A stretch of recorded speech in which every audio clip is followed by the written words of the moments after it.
చూపించాలి అమ్మగారికి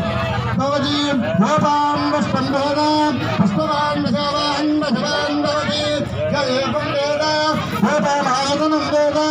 ఆయతనవాన్ భవతి హరేం హర హర హర హర హర ఓం రామాయ నమః రామచంద్రాయ నమః గౌరాగాయ నాథాయ సీతాయ పదయే నమః మాలిగారోపరహర్త శుభహర్త సావధాన శుభలగ్న సావధాన